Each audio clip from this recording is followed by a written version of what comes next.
बघू शकता कसा एकदम क्रिस्पी झालेला आहे आपला। हॅलो गाईज, मी परत एकदा तुमच्यासाठी गोवन रेसिपी घेऊन आलेली आहे, जी पण खूप फेमस आहे आणि तो पण आहे हा बांगडा भरलेला। ह्याला स्टफ बांगडा बोलला जातो। तो पण मी वेगळ्या पद्धतीने केलेली आहे। ह्याला रशा बांगडा नाही बोलत, पण स्टफ बांगडा बोलतात।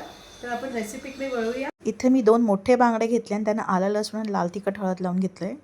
प्रथम मी तर 2 मोठे कांदे चॉप करून घेतले आणि ते एकदम बारीक कापून घेतले आणि ह्या कांद्याला मी ऑलरेडी मीठ लावून ठेवलं होतं। आता आलं लसणाची पेस्ट टाकली, त्याच्यानंतर लाल तिखट आणि हळद टाकून मसाला टाकला त्याच्यात आणि नंतर ओली कोथिंबीर घेतली आणि हे मिश्रण चांगलं मिक्स करून घ्यायचं, म्हणजे जेणेकरून तो सगळा मसाला कांद्यात चांगला मुरेल आणि त्याला 10 मिनिटासाठी रेस्ट करायला ठेवायचं।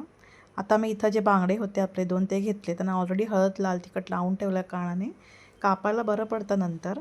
तर चांगल्या एका साईडनं ते कापून घ्यायचा आणि शक्यतो त्याचा काटा जो आहे ना तो ठेवायचा, म्हणजे काटा काढायचा नाही। काटा ठेवल्या कारणाने आपले जे स्टफिंग आहे ते चांगलं राहतं त्याच्यात।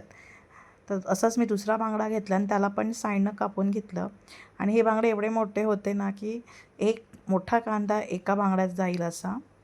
तर ह्याला पण मी असंच कापून घेतलं, पण हा दुसऱ्या साईडनं कापत नव्हता कारण त्याला कट एवढे मोठे मारले होते ना की तो कापायला प्रॉब्लेम व्हायला लागला। तरी पण कट केला मी कसा बसा त्याला। आणि आता आपण स्टफिंगची तयारी करूया।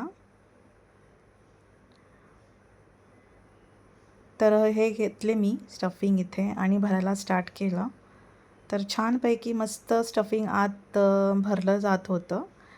काटा असल्या कारणाने कसं बाहेर पडत नव्हतं ते। आणि इवन आता आपण दुसऱ्या बांगड्याला पण तसंच लावून घ्यायचं। तर त्याच्यात पण मी उरलेला मसाला एकदम छानपैकी घालून घेतला। तर मी तेल गरम करायला ठेवतोय। एक 2 चमचे मोठे तेल टाकायचं आहे। तेल चांगलं कडकडीत तापायला पाहिजे।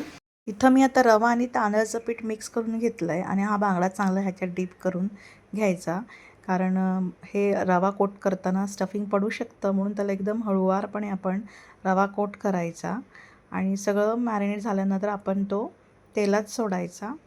तर आता ऑलरेडी आपलं तव्यावरचं तेल तापलेलं आहे, आपण त्याच्यात बांगडा टाकूया।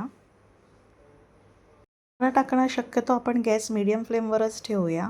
दुसऱ्या बांगड्याला पण कोट करून घेऊया चांगलं आणि त्याला तव्यावर टाकूया। तर हे बांगडे एवढे क्रिस्पी लागतात ना, आणि जो मसाला पण भरलेला असतो स्टफिंग त्याच्यात, ते तर अजून छान लागतं शिजल्यानंतर, कारण हे आपण बारीक गॅसवर मीडियम गॅसवर त्याला फ्राय करतो त्याच्यामुळे। आता आपण तेल टाकून थोडंसं त्याची साईड जी आहे एक साईड भाजूया आणि तसंच दुसऱ्या बांगड्याला पण पलटूया, कारण साईडनं पण तो भाजायला पाहिजे। त्याच्यामुळं अगोदर एक साईड त्याची भाजायची आणि नंतर त्याला थोड्या वेळानं पलटायचं। तर तुम्ही बघू शकता त्याची ऑलरेडी एक साईड भाजलेली, आता आपण दुसरी साईड भाजूया। असे करून ही दोन्ही साईड चांगली भाजून घ्यायची त्याची मंद आचेवर। तर बघू शकता कसा एकदम क्रिस्पी झालेला आहे आपला बांगडा। तर आजची ही रेसिपी तुम्हाला कशी वाटली, आवडली ना? आणि जर तुम्हाला खरंच फिश खायला आवडत असेल तर नक्कीच ही रेसिपी ट्राय करा। मी तुम्हाला चॅलेंज करते की एकदा तुम्ही ही रेसिपी खाल ना तर परत परत खायला शोधेल आणि मुलंसुद्धा आवर्जून खाल ही रेसिपी। तर नक्कीच माझ्या पद्धतीने ही रेसिपी एकदा तरी ट्राय करा आणि मला कमेंट सेक्शनमध्ये कमेंट करायला विसरू नका। Till then, bye.